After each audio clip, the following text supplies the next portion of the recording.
નમસ્કાર મિત્રો, સુપ્રભાતમ. અમારી આલેત નેચર ટીવી યુટ્યુબ ચેનલ ઉપર આપ સૌનું હાર્દિક સ્વાગત છે. મિત્રો, આ વિડીયોમાં આપણે જોયું હતું કે આવતા મંગળવારે આપણે બિલ્લીનું શરબત બનાવવાનું છે. તો મિત્રો, આજે આપણે બધા બિલ્લીનું શરબત બનાવવા માટે અહીંયા ઉપસ્થિત થયા છીએ.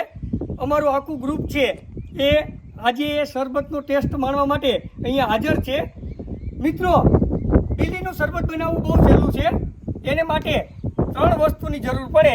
એક તો પાકા બિલ્લા, બીજું તો કે લીંબુ, ત્રીજું સાકર છે એનું ચૂર્ણ બનાવી લેવાનું, જેથી કરીને ઓગાળવા માટે આપણે સવલતા રહીએ. તો મિત્રો, સ્ટાર્ટ કરીએ આપણે બિલ્લીનું શરબત બનાવવાની રીત.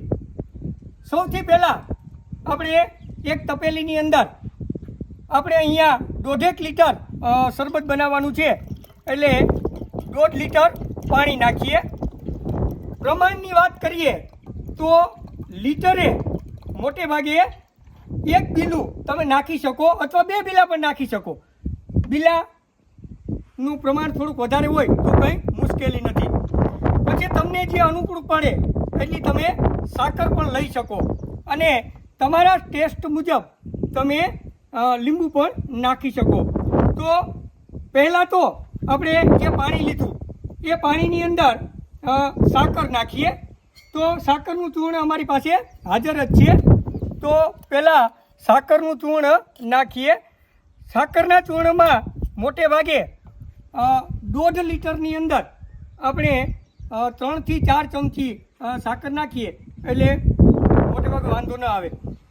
ત્યારબાદ બિલ્લું લેવાનું અને બિલ્લાને આપણે તોડવાનું છે, બરાબર. તમે પથ્થરથી બિલ્લું જ્યારે તોડશો ત્યારે આ રીતે બિલ્લું તૂટી જશે.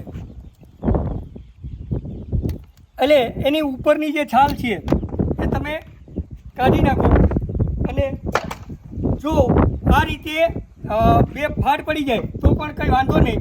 ચમચીથી એનું જે ગર છે એ ગર પાણીમાં નાખી દેવાનું.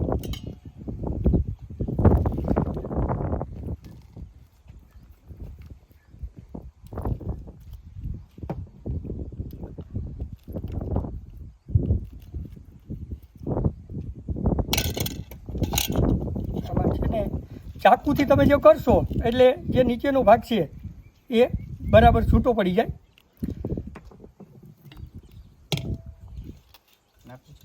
હા,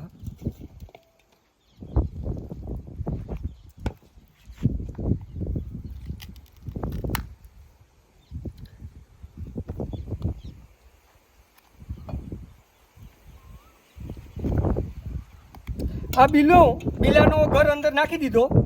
ત્યારબાદ આપણે જરૂરિયાત મુજબ લીંબુ પણ નીચોઈ જ નાખવાનું, એટલે એક સાથે આપણું શરબત છે એ તૈયાર થઈ જાય.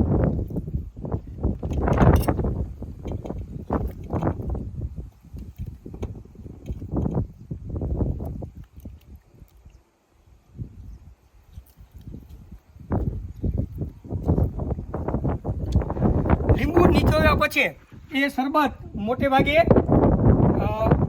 તૈયાર થઈ ગયું ગણાય. હવે આપણે જે અંદર બિલ્લાનો ગર નાખેલો છે એને ચીમોરવાનો છે, એટલે એ પાણીની સાથે મિક્સ થઈ જશે અને આપણું જે શરબત છે એ તૈયાર થઈ જશે. દોસ્તો, આ શરબત છે એ ઉનાળાનું અમૃત ગણાય છે. ઉનાળાની અંદર આ શરબતનો ઉપયોગ કરો તો પહેલી વસ્તુ તો એ કે લૂ લાગે નહીં. મહેમાન જો ઘરે આવ્યા હોય, બપોર પછી મહેમાન આવે તડકામાંથી અને એને તમે બિલ્લીનું શરબત પાઈ દો તો તાજગી અને સ્ફૂર્તિ મળે એને. અને આનો મોટામાં મોટો ગુણ એ છે કે ઉનાળાની અંદર અરુચિ, પેટના દર્દો એ બધુંય થતું હોય એ આ બિલ્લીના શરબતથી એ બધા જ રોગોમાં ખૂબ ફાયદો થાય છે. તો આ જે બિલ્લીનું શરબત છે એને બનાવવાની રીત પણ સાવ સહેલી જ છે. એમાં મુશ્કેલી કંઈ છે નહીં. ફક્ત આપણે જે રીતે મોટે ભાગે બૈરાઓ આપણે બનાવતા જ હોય છે શરબત, એ જ રીતે આપણે આને બનાવવાનું છે. તો આ જે શરબત તૈયાર થઈ જાય બરાબર બીલું છે એમાં મિક્સ થઈ જાય એટલે આપણું શરબત તૈયાર. આ શરબત પિત્ત વિકારમાં પણ ખૂબ ફાયદો કરે છે, પેટના રોગો છે એ દૂર કરે છે. અને એક મહત્ત્વની વાત એ છે કે દોસ્તો એ આંખોને પણ ફાયદો કરે છે અને આંખોનું તેજ વધે છે. તો આપણું બીલીનું શરબત છે હવે તૈયાર થઈ ગયું છે અને એને ફક્ત ગાળવાનું જ છે. બરાબર, ચાલો તો એને ગાળી લઈએ.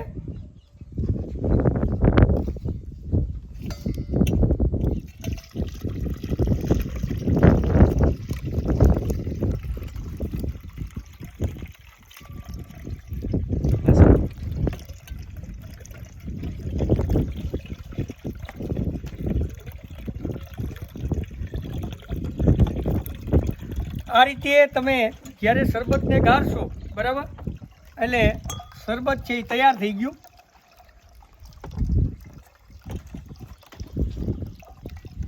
અલ્ફાજને બોલો બોલાવો નીચેથી.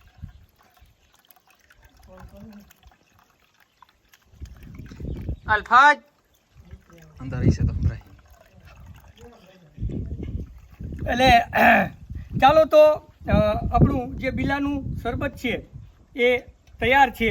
હવે એને આપણે ગ્લાસમાં ભરીએ અને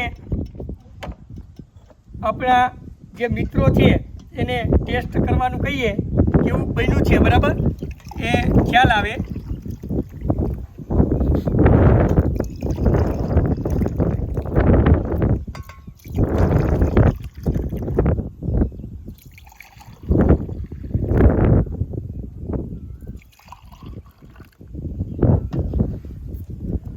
ચાલો સાહેબ ટેસ્ટ કરો કેવું થાય છે. ચાલો ટેસ્ટ કરો.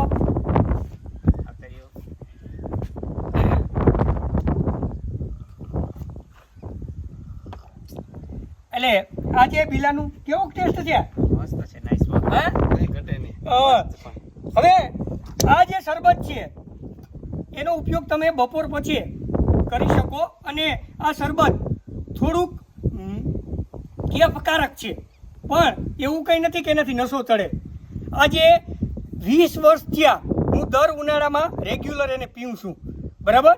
અને જો કોઈને અરુચિ હોય, પેટમાં દુખાવો હોય, પેટમાં ગડબડ રહેતી હોય અથવા પાચન શક્તિ છે એ નબળી હોય તો એ લોકોએ આ જે બીલીનું શરબત છે એનો ઉપયોગ સવારે કરવાનો છે અને એમાં ફુદીનાનો રસ થોડોક તમે નાખી અને એનો ઉપયોગ કરી શકો. અને કોઈને અણશક્તિ હોય, તાવ હોય બરાબર અને સ્ફૂર્તિ શરીરમાં રહેતી ન હોય તો એ લોકો એમાં આદુનો રસ ઉમેરી અને સવારે આનો ઉપયોગ કરી શકે. તો મિત્રો આજે આપણે બીલીનું શરબત બનાવ્યું અને જોયું બરાબર. આ રીતે તમે એનો ઉપયોગ કરી શકો. મિત્રો આવતા મંગળવારે ફરી આપણે નવી જ વનસ્પતિને લઈને આવશું. ત્યાં સુધી આપણને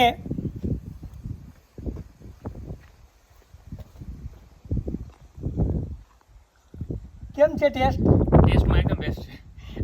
તો આવતા મંગળવારે ફરી પાછા મળશું. ત્યાં સુધી રજા આપશો. નારાયણભાઈના જય શ્રી